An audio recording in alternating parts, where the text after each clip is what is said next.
Start recording. All right. So the first thing I want to talk about a little bit is the term vibe coding. Okay. So what do you know about it?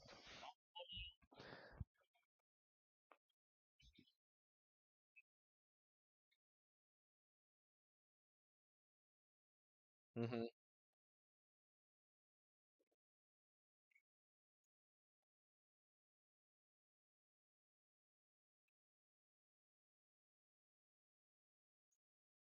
Mm-hmm. Okay. I like how you describe the terms. Pseudo productive, which means it is not actually productive, but it feels productive, or at least other people think that you're productive. All right. So that is kind of interesting because I have never done vibe coding, in my entire, career. And you might think that I'm a professor now, I don't do coding anymore. Well, you cannot be more wrong. Okay, because every single test of every single class is the result of coding. The exams are automatically generated, and I do a lot of coding on in Google Sheets just to automate tasks that otherwise would be time consuming. Okay, so I just and I also lead some interns, student interns in the design hub, and they do a lot of coding too. So I actually still practice coding, I wouldn't say on a daily basis, but it is still a very important part of my career. Okay, so we're gonna take a look at vibe coding, because I want you guys to know what is coming, okay? Because I think these are all kind of important. There are many YouTube videos that shows you, people doing vibe coding. So essentially, what is happening is you basically just tell the AI a few things that you want a program to do, and you can specify. Okay, so okay, can you turn off that notification? So basically, what you do is you describe to the AI what the program is supposed to do, what programming language it needs to use, or what it is for. Okay. So in some cases, if you say this code has to run in a browser client, it will automatically know that, oh, I have to program in JavaScript. Or if you say, okay, this program is going to run I want to write an app for iOS, okay, then it might automatically pick Swift as a programming language. So then you describe what the program is supposed to do, okay, just in sentences in English or in your native language, okay, if your native tongue is not English. So the program, or the AI will give you some code, you get to run it, and then you go like, oh, this is not exactly what I want. This part is deviating from what I want.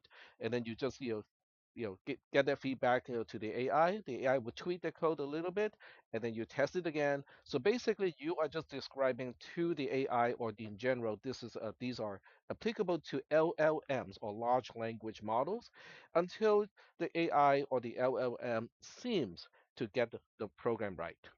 Okay, with a very heavy emphasis on seams. Okay, because how do you test all the possible cases? Well, you can ask the AI to generate test cases too, but how do you test the mechanism that generates the test cases? Okay, so at some point, okay, the person has to really get involved to go like, okay, is this program really doing what I think it should be doing? Okay, so depending on what you want the program to do, some types of programming you can probably use vibe, coding and get something that's quote unquote workable and call it a day.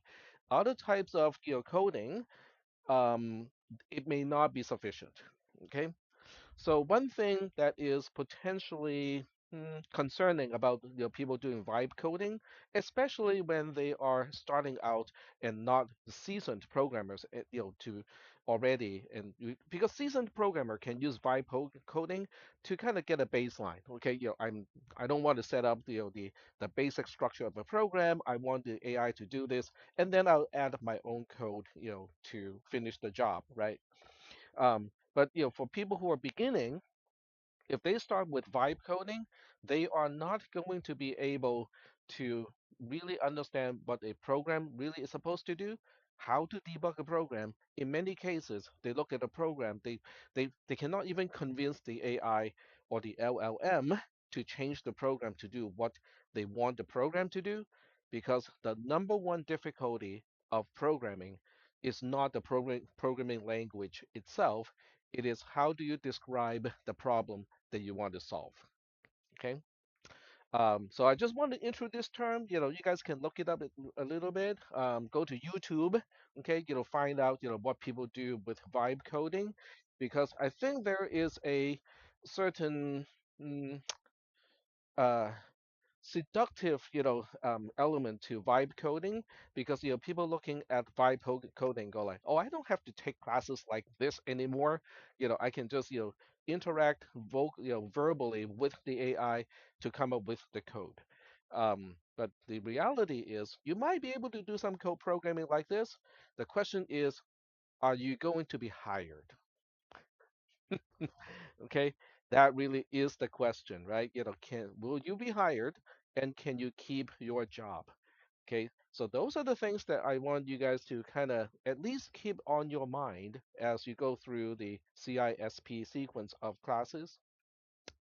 Another article that I read had to do with how many people can no longer perform mental math or math on a piece of paper in, I'll give you an example, okay? It is about adding fractions, okay? I'll write a few problems on the board, and you guys can tell me whether you can solve this by hand. So, this is a good one. What is that? Okay. Do you know, can you do this without a piece of paper, like doing it completely mentally? Okay. I just, I know the answer to this already. I just did it in my head. Okay. So that's the one thing. Okay. Two, if you go like, my arithmetic is a little bit rusty in terms of multiplication and addition, I might need to do it on a piece of paper. Okay, that's exactly 7 over. That is correct. Very good. And the article I was reading was commenting on how many people can no longer do that. Okay, even with a piece of paper, they don't know how to do it. It's not even about mental math. It's not about looking at 3 and 4, find the least common multiplier. Okay, and then go like, oh, 12 is the least common multiplier.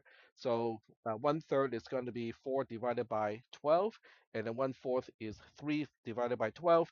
So when the denominators are the same, you can just add the numerator. So 4 plus 3 is a 7. So it is 7 divided by 12, or 7/12 is the actual fraction. So the article was talking about how basic math skills is also being lost. Okay, in, I guess, the newer generation. So I mean, that's obviously a very general statement. So there are very specific people who still have the skill set, but um, it's just interesting, how all of these things are kind of happening.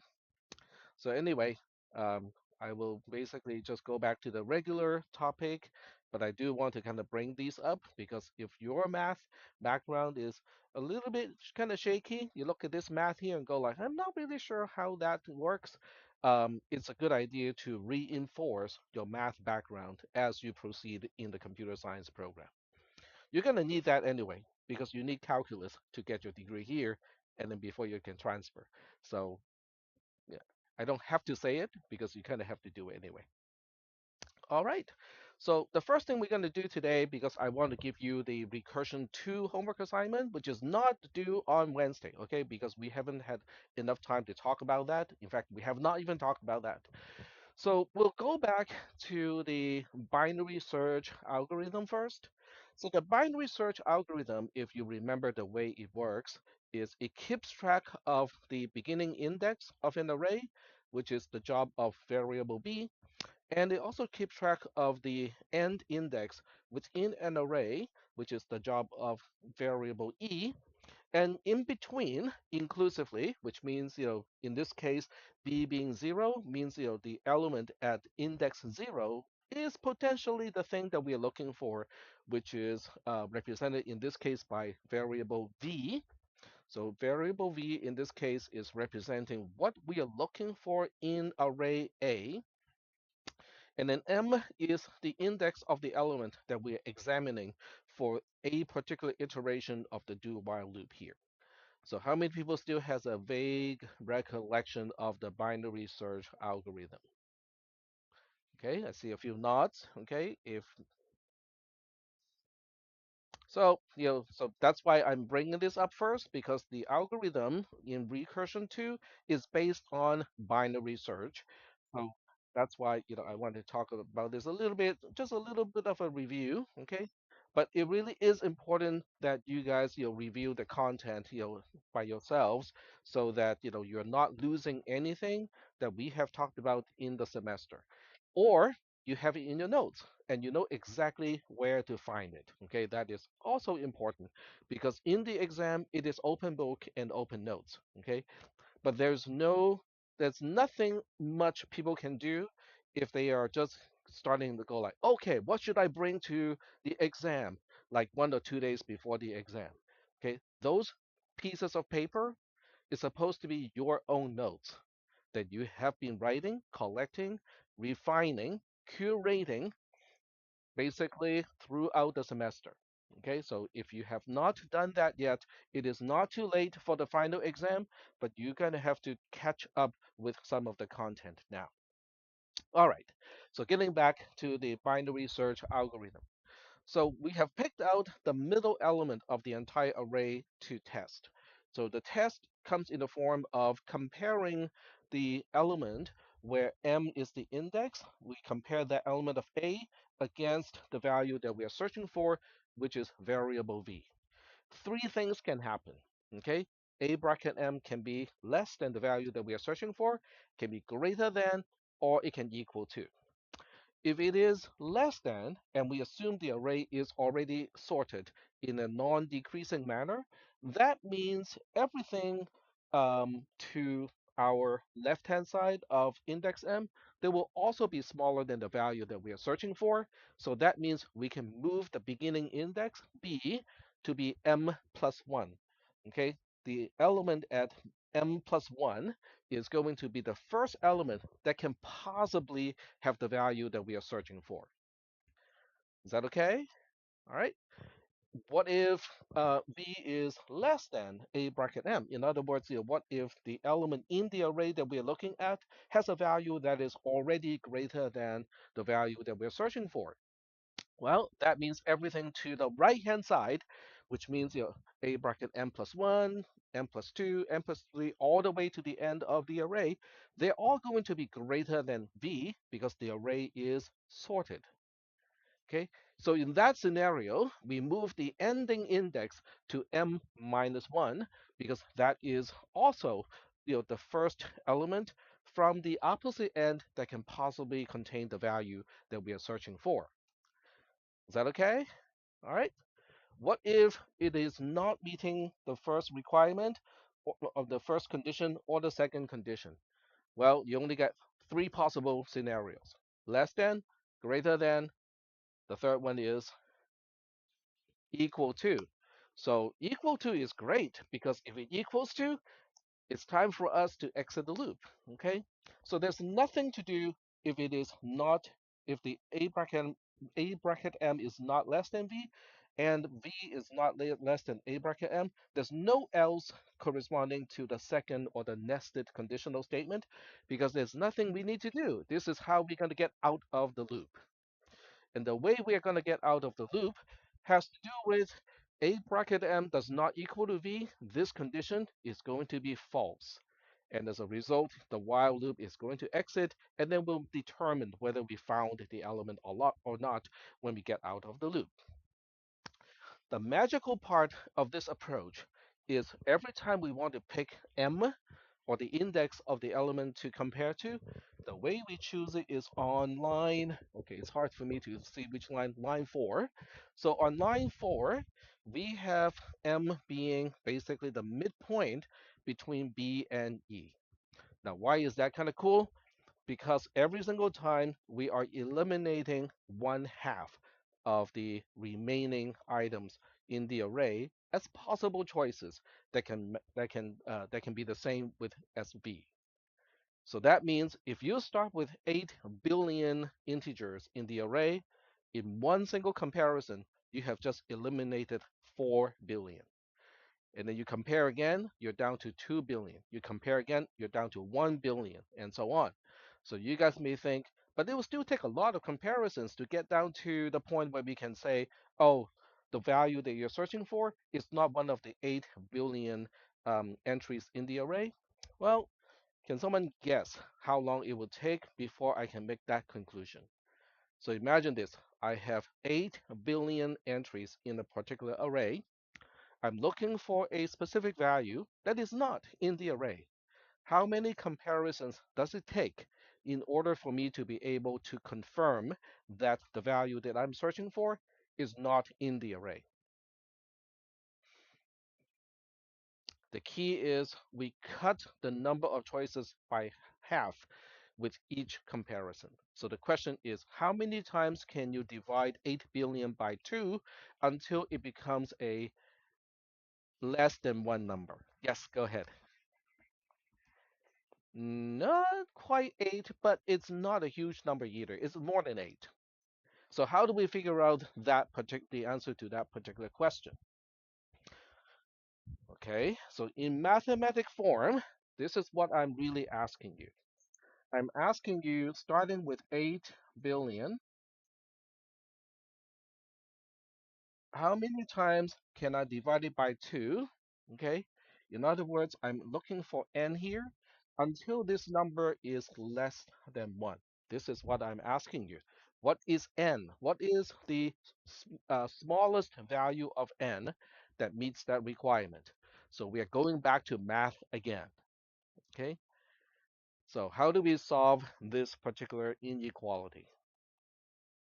So you go like, I don't like inequality. Okay, in high school they only teach us about equality, so I don't want to deal with inequality. Fine, okay, fine. Make it equal to. Okay, now that it is an equality, how do you solve this? So I'm really checking whether your algebra is up to speed or not. Okay, because this is an algebra question, and I believe IM2 should cover this. Okay, integrated math 2 basically should cover this from high school. From, well, those of you who recently graduate, like within 5 years from high school. If you're an old timer like myself, there's no such thing as integrated math. It's just math. It's just algebra. Okay, so how do we solve this problem here? All right. Okay, so if you use algebra, we try to single out the variable n to one side all by itself, right? So you multiply both sides by 2 to the power of n, then you end up with this. Okay, so now how do we solve that problem? If I say your life really depends on this, you have a piece of paper and you have some time to work on this, like half an hour, how would you do this? Yes, that is correct. Well, you use log. Any log is fine. Okay, any log is fine. So the first thing, if I have half an hour to do this and my life depends on this, I would go like, okay, I'm not going to stress myself out to do this really, really mathematically. What I would do instead is to say, if I multiply 2 0 times, I have 1. If I multiply 2 once, it is 2. If I multiply twice, I have 4. I have 8, blah, blah, blah, blah, and so on. And since I have time, right?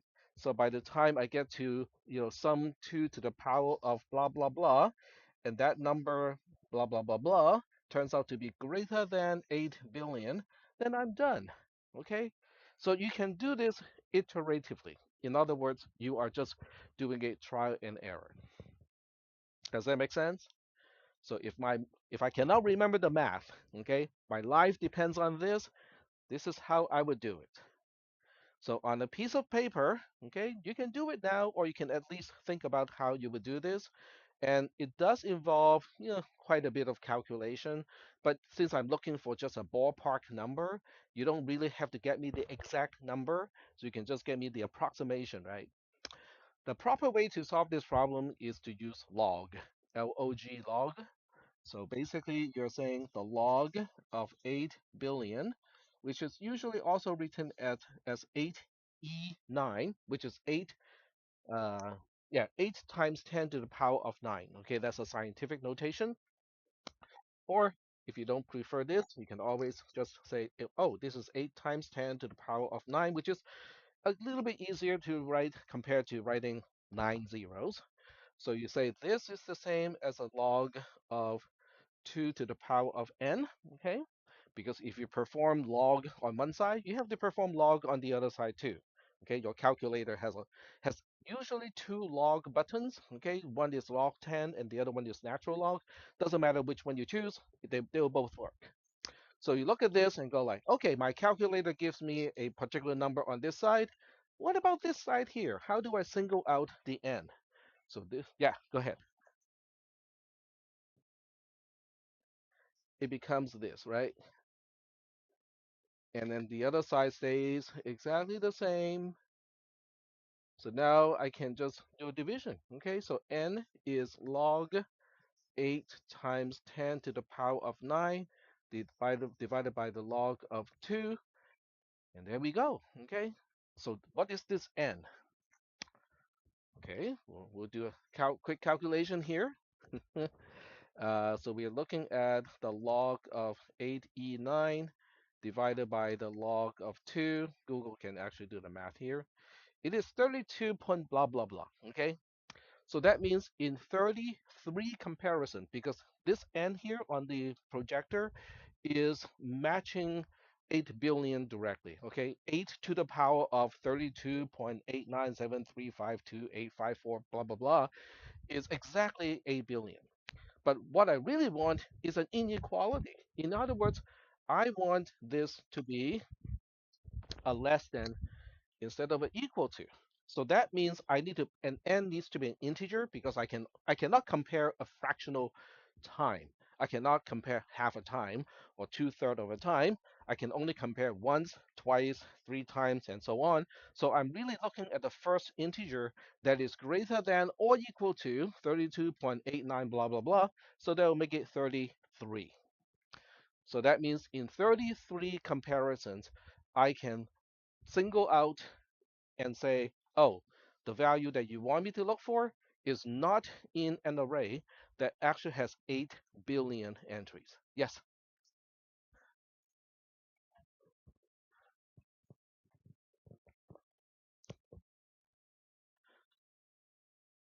right.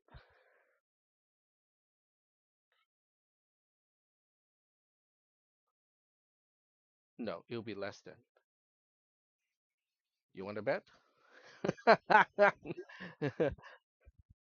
Yep.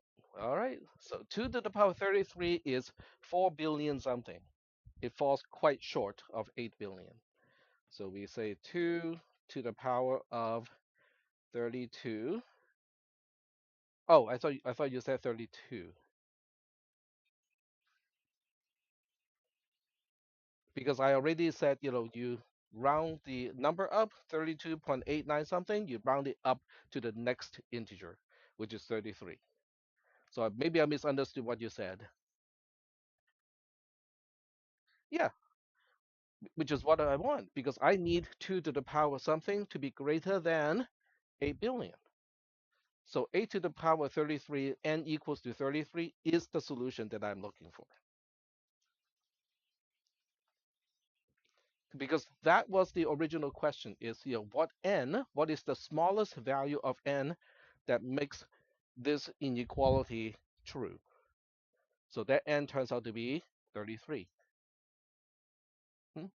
Hmm?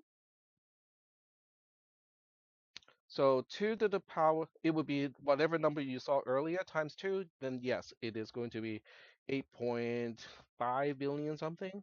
So 2 to the power of 33 is this number, 8.58 something something billion, which is also a small number for Elon Musk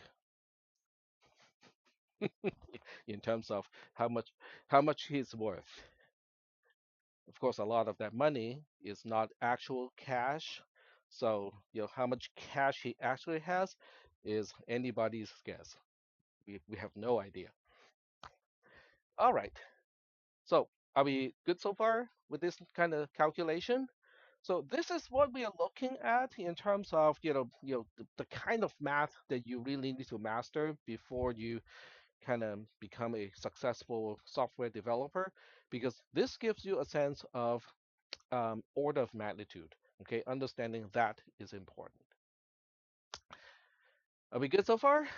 Okay, so this is really kind of interesting because that means if I make a directory of every person alive on Earth, which is 8 billion something or 9, is it 9 billion now?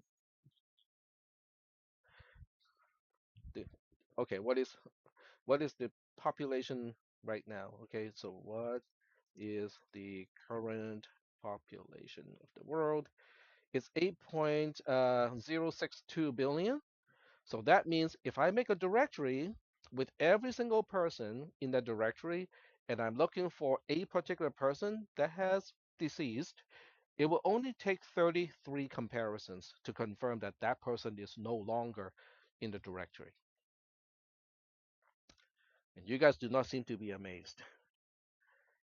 Okay, 8 billion is a lot. Okay, okay. To give you an idea of how much is 8 billion, when you go buy printer paper, what is one little cardboard box? Is that 1,000 pieces of paper? Huh? 500 is one pile. So let's, okay, but you know how big one pile is, right? With 500 pages. So how many 500 pages do we have in 8 billion? Okay, mental math. Come on, mental math time again. Yes, 8 billion divided by 500 is how much? Okay, so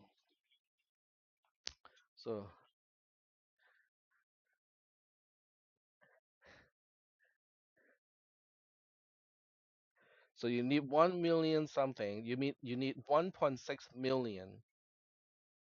Yeah, 1.6 million sounds about right. So 1.6 million reams of paper to make up for 8 billion. Okay? Do you think this room will fit 1.6 million reams of paper?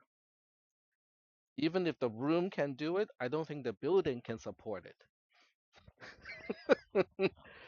So that gives you okay. So imagine this. This whole room is filled with paper. Okay, it's less than 8 billion anyway. Okay, but we'll just call it 8 billion in 33 comparisons. In other words, strategically, if I just pick, okay, I'll first compare against this one. I go like, okay, half the room is gone. I compare again, the half of the other half of the room is gone, and so on. In 33 comparisons, I look at 33 pieces of paper. I can then tell you a particular name is not on the pile of paper in this entire room. That is what we are looking at. Okay, so that's why binary search is a very interesting algorithm because it scales up really, really well.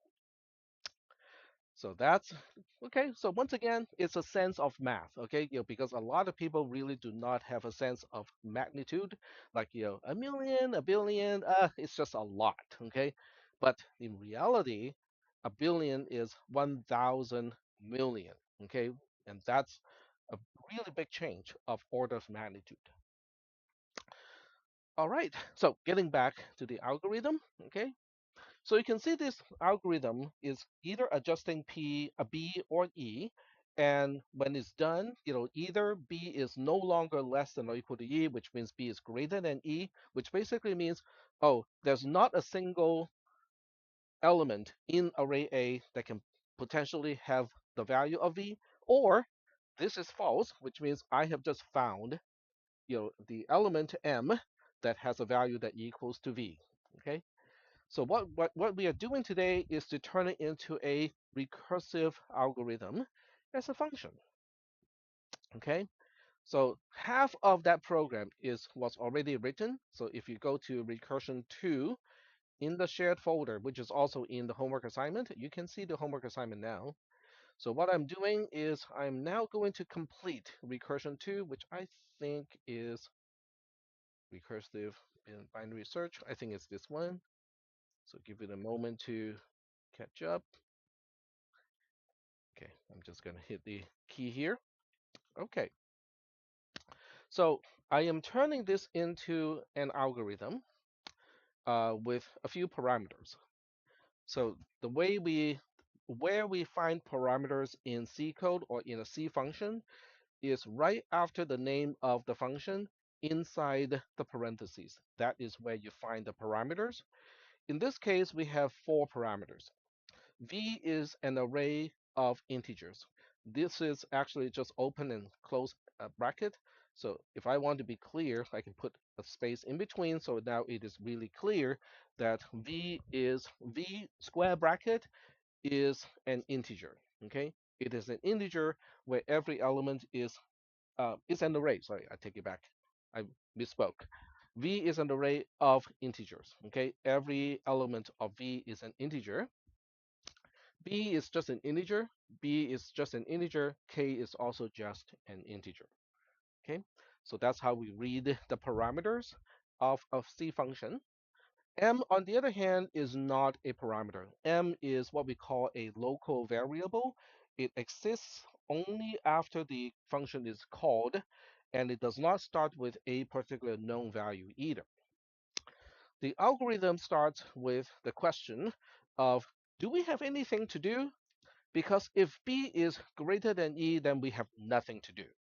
Because if the beginning index that may contain the element, contain the value that we're looking for, is greater than the end index that may of an element that may contain the value, that means I don't have anything to look at, okay? Because the beginning is already exceeding the end. So if this is false, where do we go? Okay, so now I'm checking your vision to see how quickly you can match braces. In other words, I'm asking, where is the end of this brace where the mouse pointer is? Which line? We got, okay. hmm? Say again?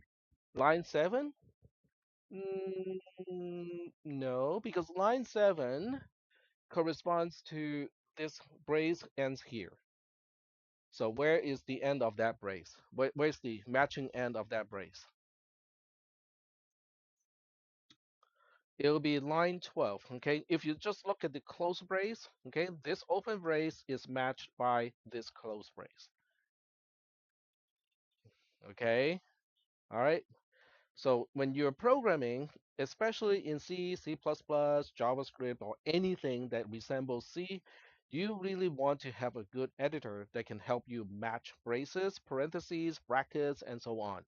There are some really good and free editors that can do that, but doing this by hand can be done. You just have to know how to do it. Okay, because this open is including this open, which is then closed by this one, and then it opens with this one, then it's closed by this one, then it's opened by this one, and it's closed by this one. So by the time we get here, this is the close brace that is closing this particular brace. Okay, so now we go like, okay, so what do we do when B is not less than or equal to E? We go to this else, and then it goes like, okay, just return false. Whatever you're asking me to find, which is K, is not in the array of V, period. Done. Okay, so first of all, does that remind you of the binary search algorithm that we just talked about a little bit? Okay, so this condition on line 3 is matching the binary search algorithm that we just talked about, because we also have the same condition here, which has to be true in order for us to stay in the loop. Okay, so in the binary search algorithm, if this condition is false, that means, oh, okay, we don't the range of elements in array V that might contain the value K is none. Okay, there are no elements to consider anymore, so we can just return false, which means what you asked me to find is not in the array. Are we good so far? Are we making that connection? Okay.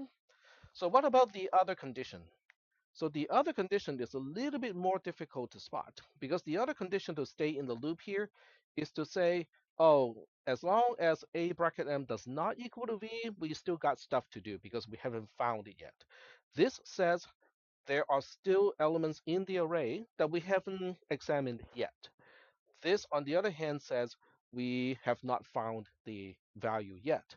So they both have to be true in order to stay in the loop here, in order to go like, okay, I guess we can search again, we can compare again. So in the recursive algorithm, you don't see anything, or explicitly anyway, corresponding to, oh, v bracket m equals to k. It is not explicitly stated, but it is implicitly stated. Because if v bracket m is less than k is false, then we go here. If v bracket m is greater than k is also false, then we go here. So by the time we get to line 10, it means those two must be the same. V bracket m equals to k. So in that case, we return true because in that case, we just found v bracket, we found the value k at least in v bracket m. Now, there may be some other elements of the array having the same value, but I was only asked to see if it is in the array, so finding one is already enough. Yep,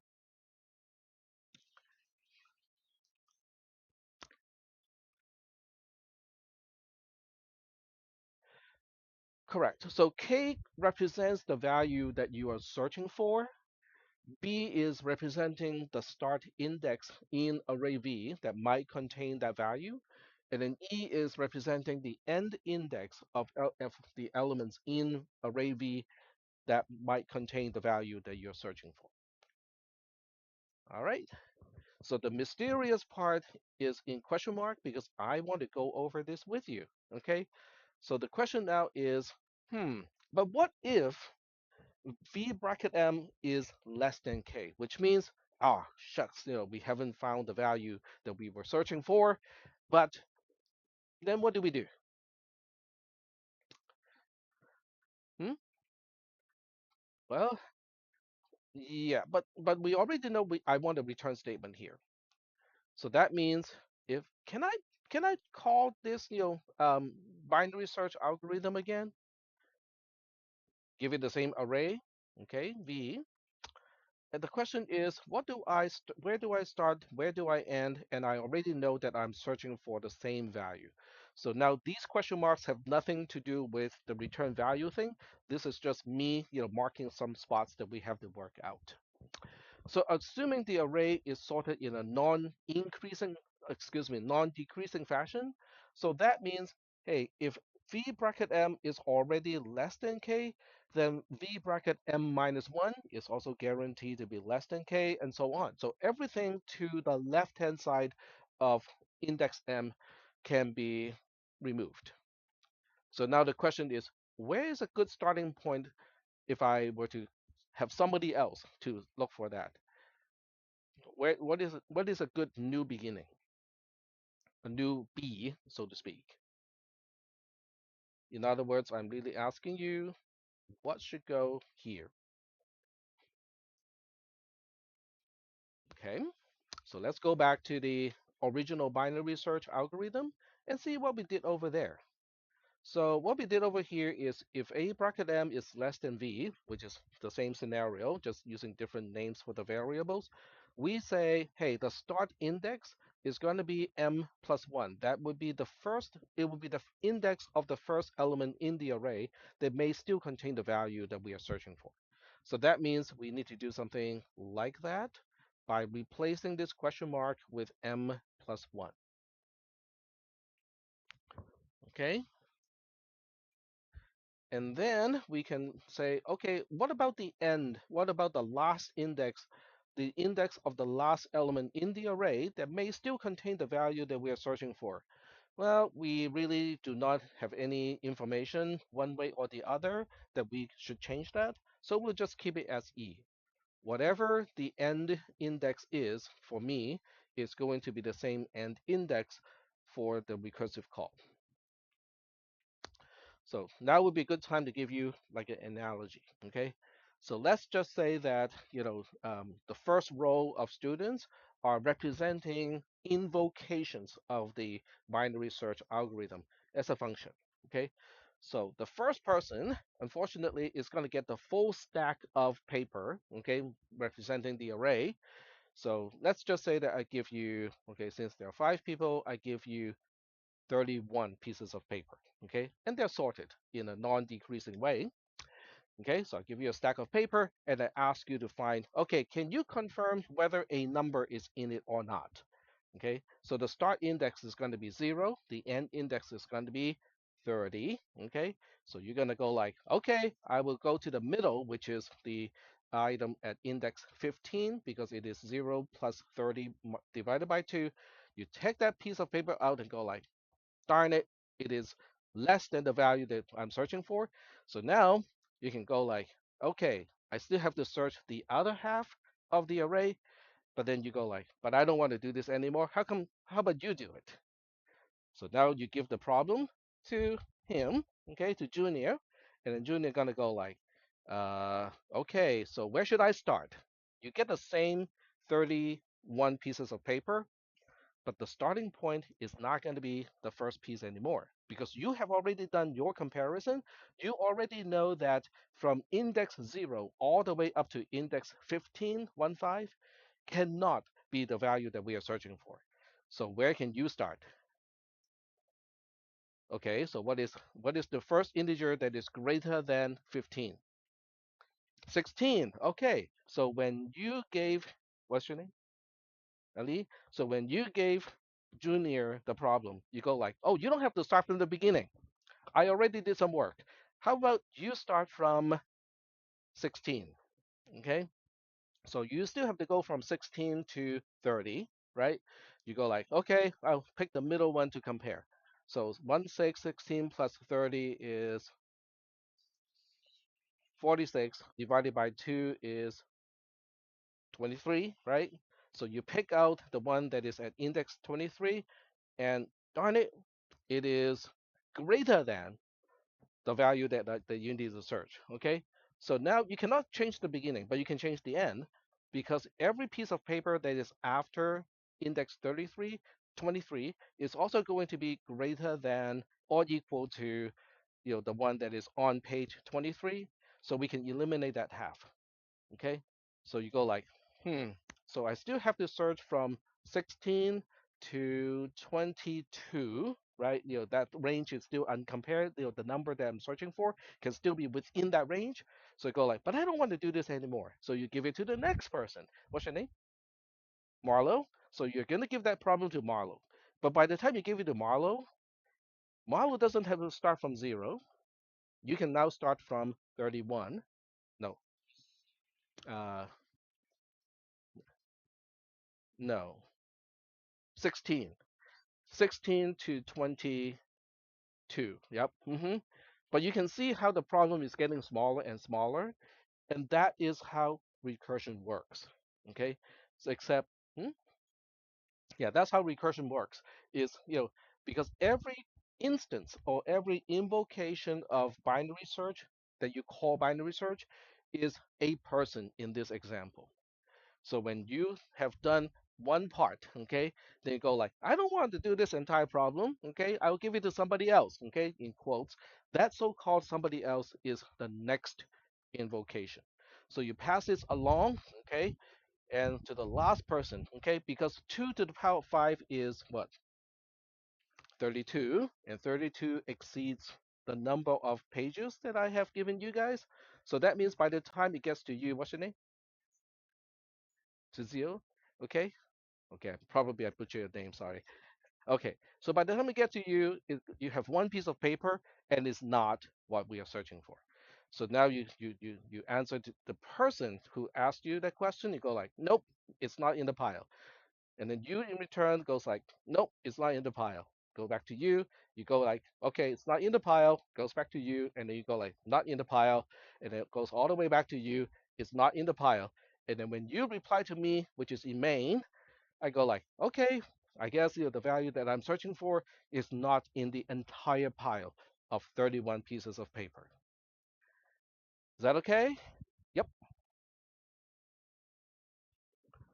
Yes, it does. But I'm assuming that I'm giving you know the algorithm or the binary search function a value that is not in the array because that's the worst case scenario. I cannot give you. I mean, the best case scenario is not going to help, which is oh, by the way, the page on the value on page 15 is what I'm looking for.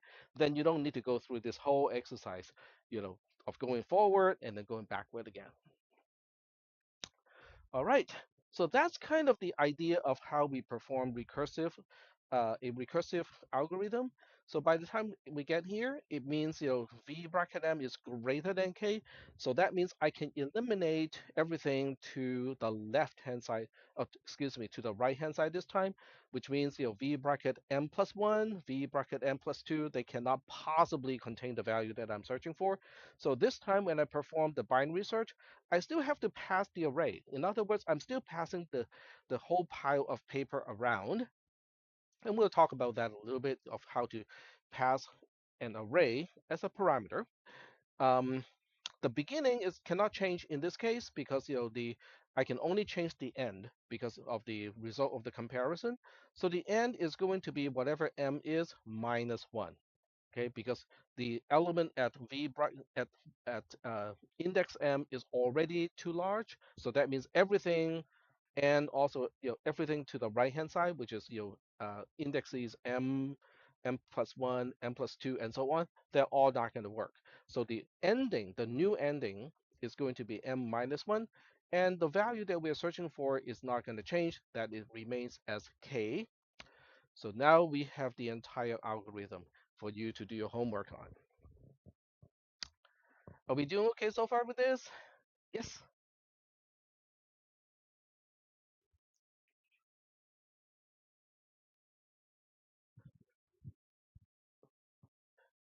No, v is not the starting value. V is the name of the array, which it takes the place of array A, basically.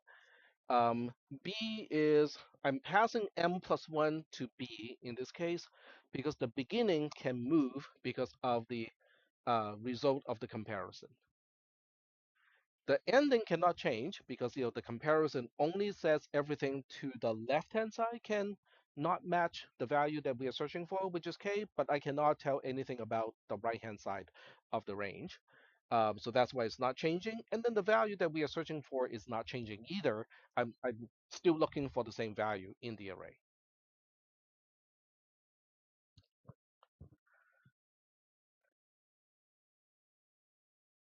Yes. So I'll show you guys an algorithm that involves passing arrays as a parameter. It would involve recursion, and it would involve something that looks like this, you know, adding one to each index as we go. So this will give you some idea of what kind of format we're looking at here. Hmm. Uh-huh. It's not adding one. It is so in the example that we just talked about, the first call from main, which is me, to the first one, there's no adding or subtracting. I'm giving the function call the entire range, which is from 0 to 30, because there are 31 elements in the array, so I have to pass 0 to 30. In the second call from Ali to Junior, uh, it's not adding one or subtracting one. It is adding. It has to do with m. So in this case, because the value that I'm searching for is greater than v bracket 15, so that means the first value that may be the value that we are looking for is going to be v bracket 16. So that's why when Ali passed the problem onto Junior, Junior doesn't have to start from 0 anymore. Junior can now start from 16 because we have already confirmed that nothing from 0 to 15 can possibly match the value that we are searching for. Yep. Mhm. All right, so that completes the algorithm for you to kind of do your homework assignment. You have 1 week to work on this one because it's not going to be a long trace, okay? But the concepts involved is tricky. So I want to give you the time to review the notes, to watch the videos, so that you know how to do this. Okay, and watch the video because I need you guys to follow the same format that we talk about that we use in the class. Okay, and I just finished grading recursion one. I just finished grading it. I'm suspecting some of the submissions may not be original, as in may not be coming from a human, like a person. It sounds a little bit, it looks a little bit generated by AI to me. Um, just want to kind of make a note of that. All right, so what we'll do now is we are going to make a new algorithm, as an example of how to trace through stuff like this. And then you guys can kind of do the rest with your homework. So the example is only going to illustrate the format of doing this, not so much the real answer of how to do this. Okay, so we'll start with this template as usual. And I'll call this, I'll name this Google Sheets with today's date, which is 2025 04 2928. There we go. All right, so we'll describe the algorithm first. And mm, okay, we can do it like this.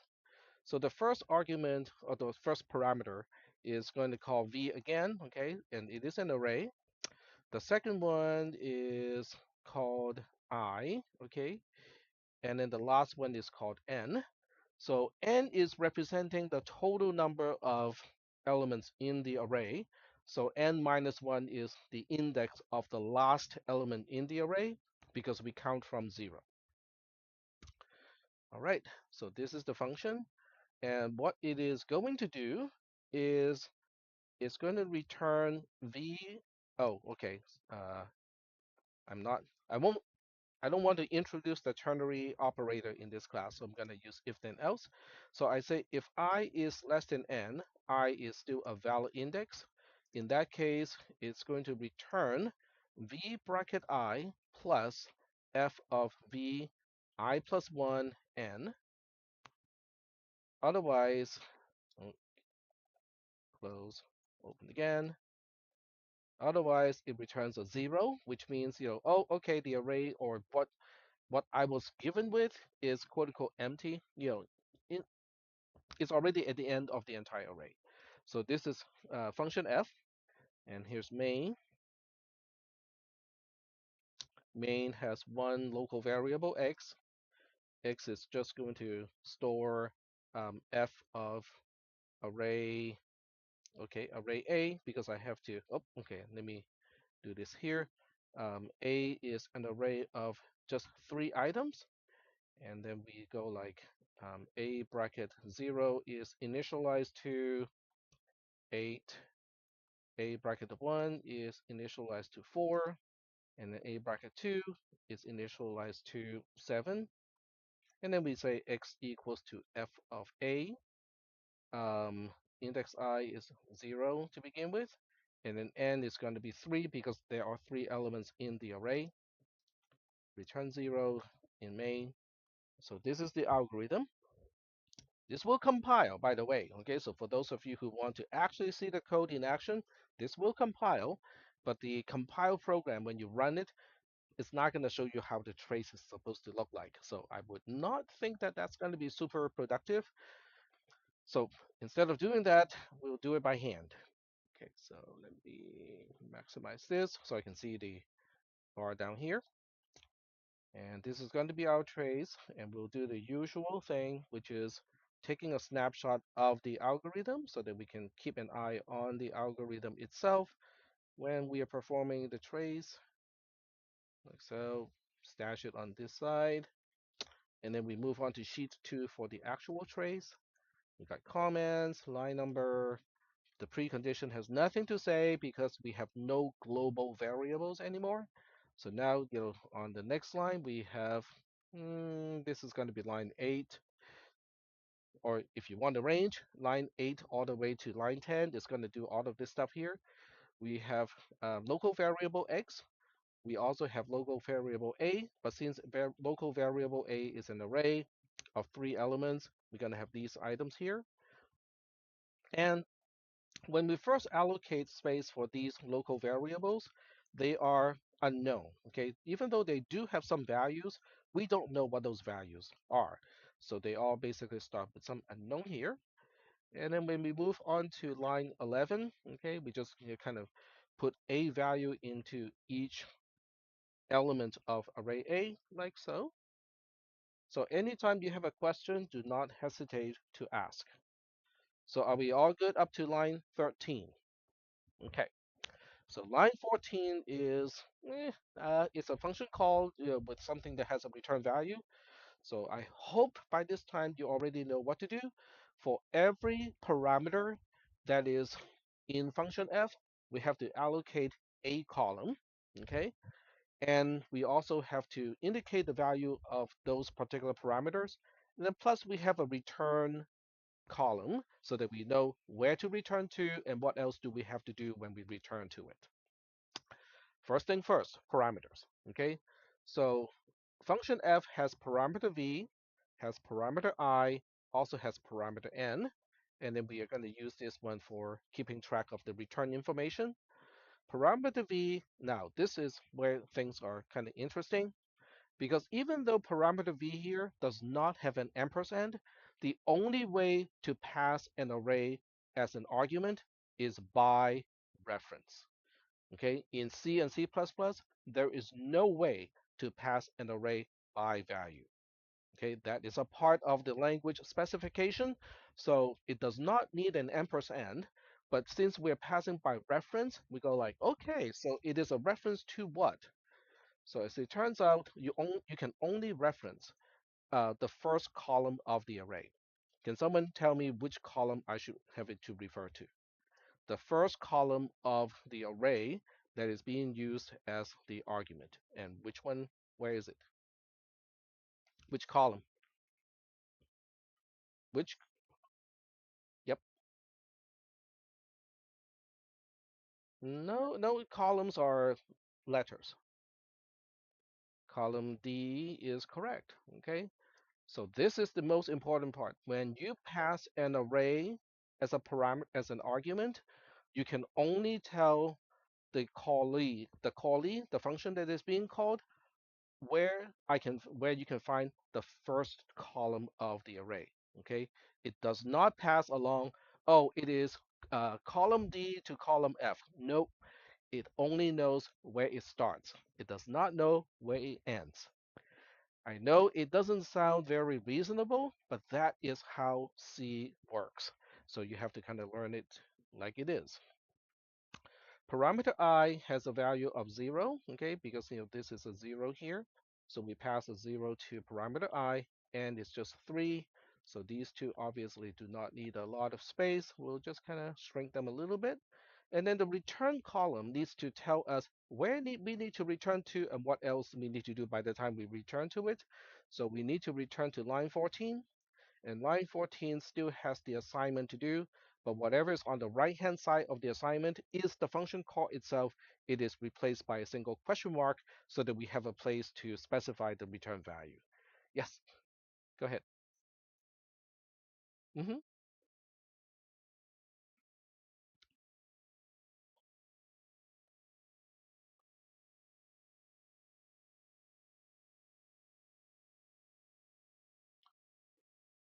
can you ask the question again, but this time a little slower? For A,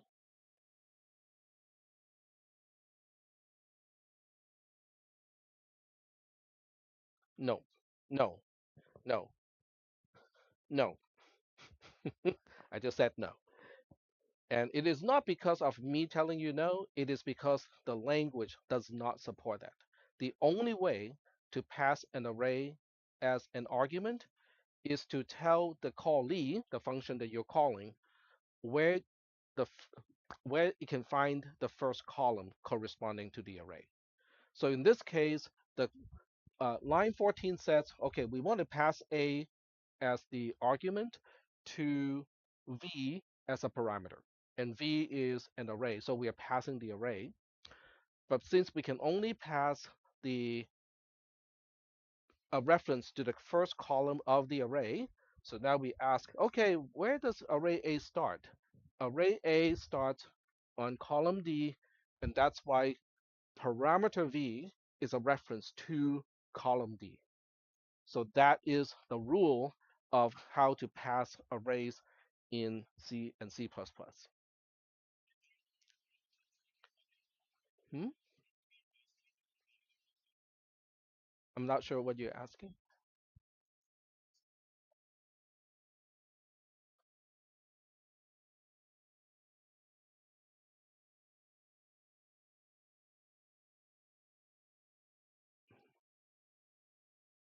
I'm not quite getting what you're asking.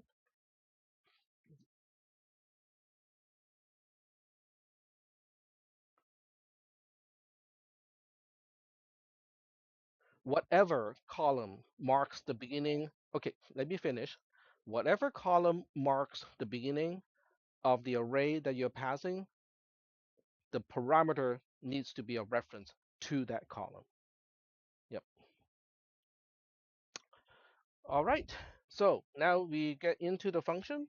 So I'm making a distinction now, who is responsible to make the local variable. Oh, in this case, there are no local variables, so we are good here. So now we continue execution on line 1, which doesn't do a single thing. We go to line 2. Now we have to find out whether I is less than n. I is which column? What is the rightmost column that's labeled I? Label H, column H has a value of 0, and what is n? The next column, right? Yes. So this is line 2. It has a condition to evaluate, which is is it true or is it false that I is less than n? I is column H, which is a 3. N is column I, which is 3. 0 is less than 3 is true. So that means we have to go into the then branch of the conditional statement, which is on line 3. It is a function call again, because I wish I could do the return right now, but I cannot, because the value that I'm returning is the result of the addition. I don't have a problem getting to the left-hand side of the addition, but I cannot figure out what is the right-hand side until I actually call function f. So that means I have to call function f here. Function f has v, I, and n again, and also a return column. So this time V is just going to be the same as the other one. So it's a reference to column D. So that means if you are passing an array, which is already passed to you as a parameter, you just pass the reference along. That is all you need to do. Is that okay? Let me say that one more time. If you have a parameter that is passed to you by reference, and you need to pass it by reference again, you just copy whatever you have to the new parameter. You keep it the same. Because the bottom line is we need the new invocation to also have a way to find column D. So that's it. This is all we do. And then I is going to be I plus 1. So this I is referring to the current I, which is H, column H, which is 0. 0 plus 1 is 1. So the new I is going to start with a value of 1. And it's just passed as is, so it's just 3. I and n are passed by value. Okay, so that's why they're not references to any column. And then the return information, I misspelled, is going to be returning onto line 3. And then what is left to do is to perform v bracket I plus whatever is returned by this function call. Is that okay? So now we move on to line 1 again. Okay, and then we move on to line 2, and we have to evaluate that condition again. Okay, so let me move back here. I is now referring to column L, n is now referring to column M. 1 is less than 3, still true. So now we go to line 3 again. So at this point, I'm just going to be a little bit lazy. I just copy and paste what we did before and then change a little bit here, because the only thing I need to change is the value of I. So let me close this part here, so I have a little bit more real estate. So now we just go like this string I is now 2,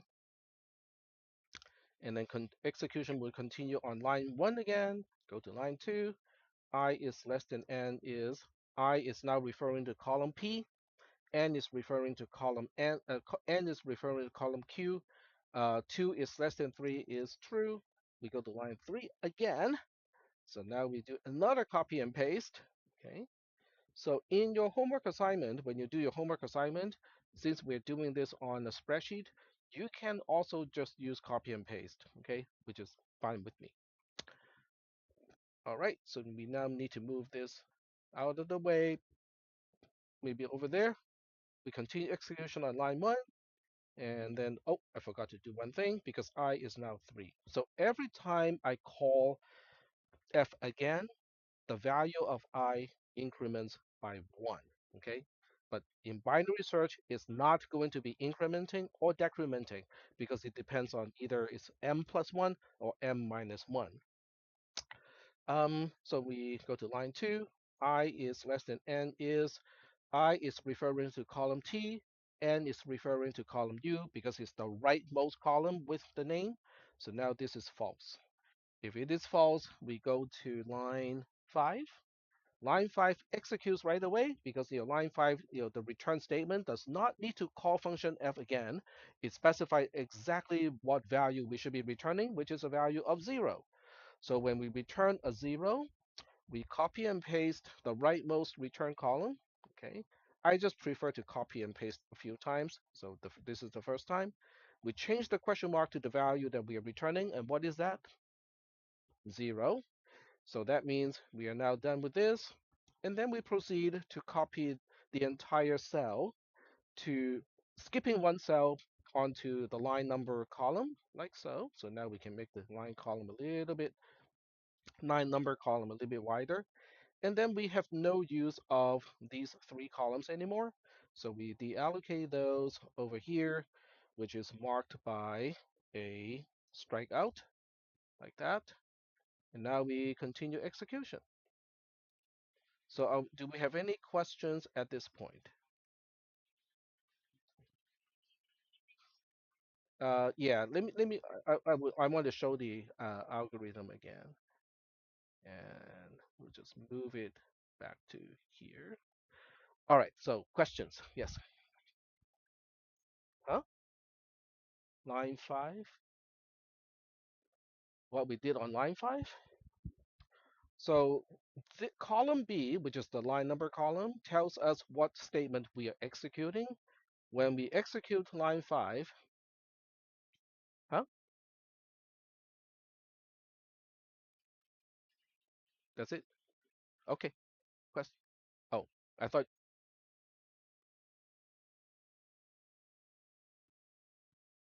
what did we do?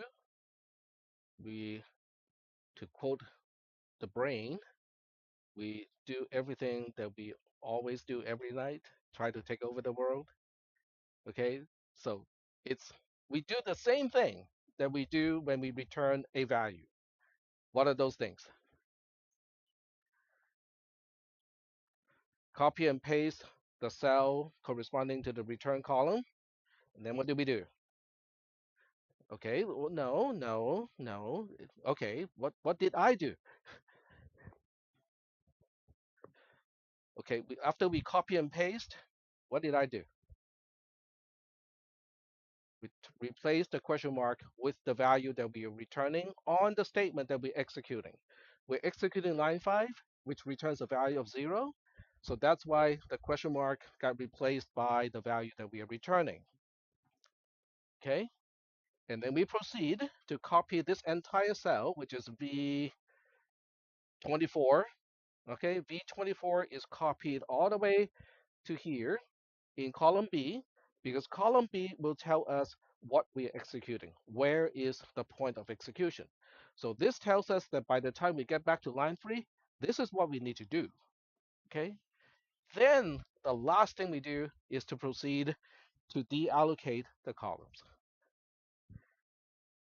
All right, So this means, okay, so this means, I highly recommend people to mark down the time, which is about 10:05, starting with this discussion, and write it in your own sentences what to do when you execute a return statement. Okay? Because that is important. Yes, go ahead. Yep.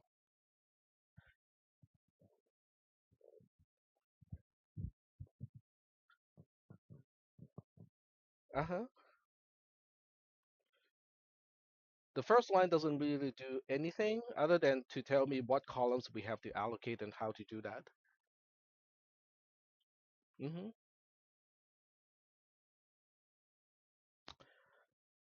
We okay, so the way I would do this is really to just mechanically look at where we are in the execution and then on that particular line, what we need to do.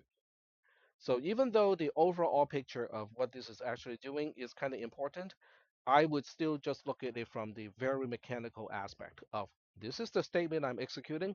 What do I need to do? So the tricky part, the the focus right now is what do we do when we call a function, and what do we do when we return, especially with a value from a function. Yep. Uh-huh.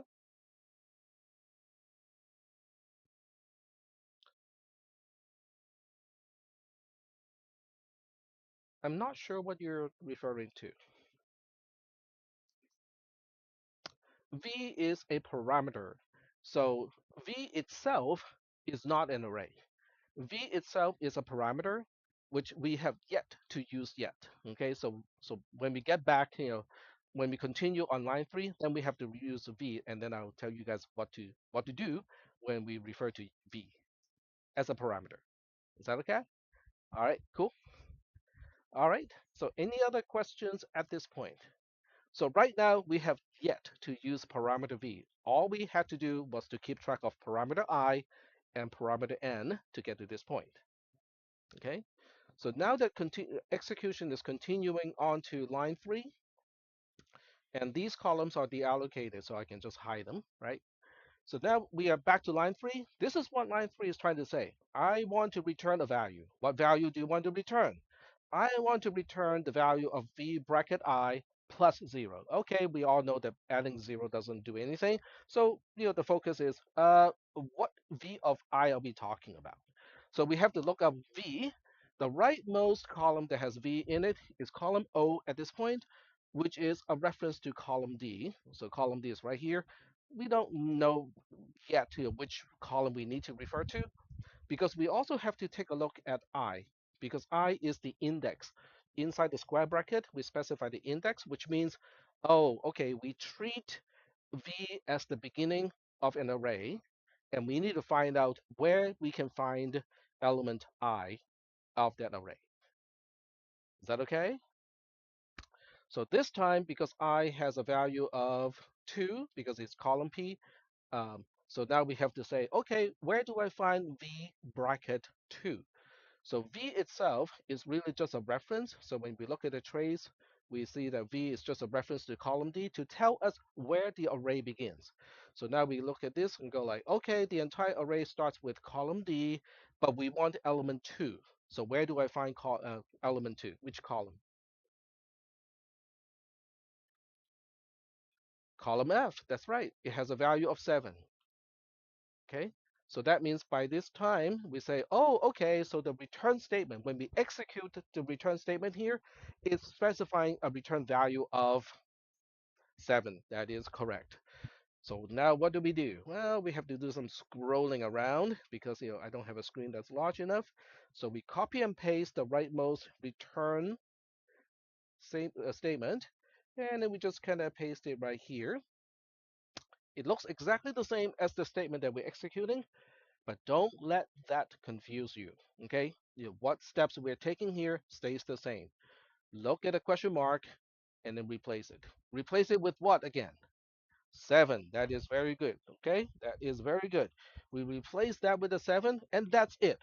We don't do a single thing about this except to copy and paste it down here, okay? Because we are still executing this statement, which so happens to process a statement that looks like itself. So it only looks alike, but they're not the same. So now we are ready to deallocate columns O, P, Q, and R. Okay, so this is really just an indication that these columns are no longer in use. Control Shift 5. There we go. And now we can continue execution on line 3.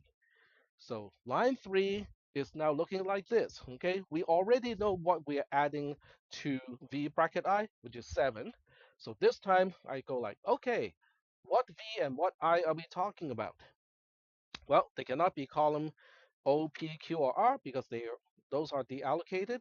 The rightmost column that is labeled V is column K. The rightmost column that is labeled I is column L. So we are now saying, okay, so column V is telling me where the beginning of the entire array is. Column L is telling me that we need to look up the value of element 1 of that array. So now we go back to column D because that's the beginning column of the entire array. You go like, but we don't want this one because we want element 1, which is the one next to it. It has a value of 4. So now we go like, okay, can we do this? Yeah, I think we can because V bracket I has a value of 4 this time, and then we add 7 to it, it's 11. So we are returning a value of 11. Okay, so we copy the rightmost column that is labeled return, copy, paste, change the question mark to the value that we are returning. What was it again? 11, that is correct. So now we have that all resolved. Now it is time to say, okay, when we get back to line 3, this is what we need to do. And now we have used these columns already. We don't need them anymore. So now column K to column N are now deallocated. Okay, so we go back to column K here, paste, strike out, and yet we're now back to column 3. Excuse me, we're back to line 3 again. But every time we get back to line 3, the V and the I are not referring to the same columns because we always use the rightmost column with that name, right? But we keep deallocating stuff. So now when we refer to V, it is actually referring to column G, which is still referencing column D, okay? And I is now 0. So this is telling me where the entire array starts, which is here. This is telling me we want the first element of that array, which has this particular value. Is that okay? So V bracket I evaluates to 8 this time. So we go like, oh, okay, 8 plus 11, I can do this. It is 19, okay? So now we are actually executing return 19. What do we do when we execute a return statement? We look up the rightmost column that is labeled return, which turns out to be column J this time, copy and paste it, and say, okay, we now know what the return value is, so we replace the question mark with the return value of 19 this time, and then you copy and paste this to one row, 2 rows below where we are currently at, which is here, just so that we know that, oh, we need to go back to line 14, and this is what is left of line 14 that I have to do. And now we have no use of column G to J anymore. So we indicate that is no longer needed by striking out those labels. Now we continue execution on line 14. Oh, line 14 now looks pretty easy. We just want to change local variable x to a value of 19. Where do I find x? The rightmost column is column C. It is now changed to a value of 19. And then we continue on to line 15. Line 15, I do apologize that somehow I ended up getting some junk in here. So line 15 is the return 0 of main, which means the only thing that is left for us to do is to say every column that we allocated for main is no longer in use at this point. So let's deallocate all of them, and then we get to post, and we are done. So the recursive algorithm in this case calculates the sum of all the elements of the array, but in a kind of weird way. Hmm? Yes, but if you, I keep telling people, other classes do not teach function call and return like this. It's a different way of describing it. But if people can claim that they understand calling and returning a function, but they cannot do this, they really do not understand function calling and returning. So this is essentially a litmus test of whether people understand calling and returning or not. Yes,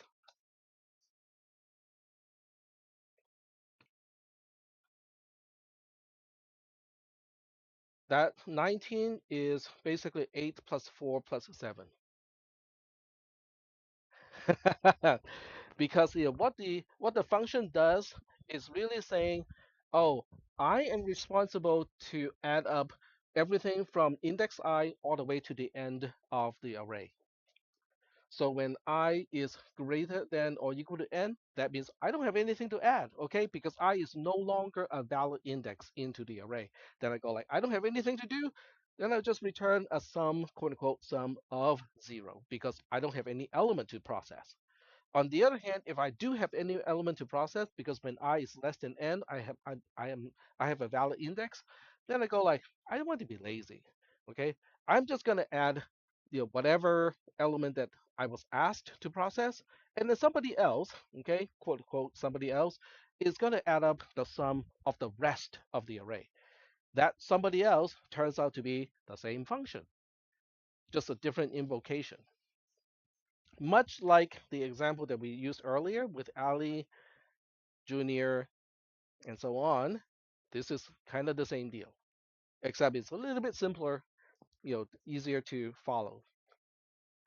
So you have a whole week to work on this homework assignment, and we just spent 80 minutes to talk about this, which means you really should allocate 160 minutes to review what we talk about today, to really kind of dig in this, possibly kind of rewatch the video, jot down your own notes, what to do, with this line, what to do with that line, and so on. Okay. I'm sorry, there's no shortcut around this. Okay. This is exactly what programming is about.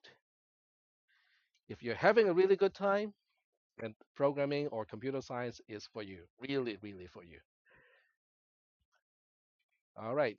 So I will see you guys on Wednesday. I would go start on this homework assignment as early as possible so that if you do have any questions, we can talk about that on Wednesday. Yes. Yep. I can upload it now.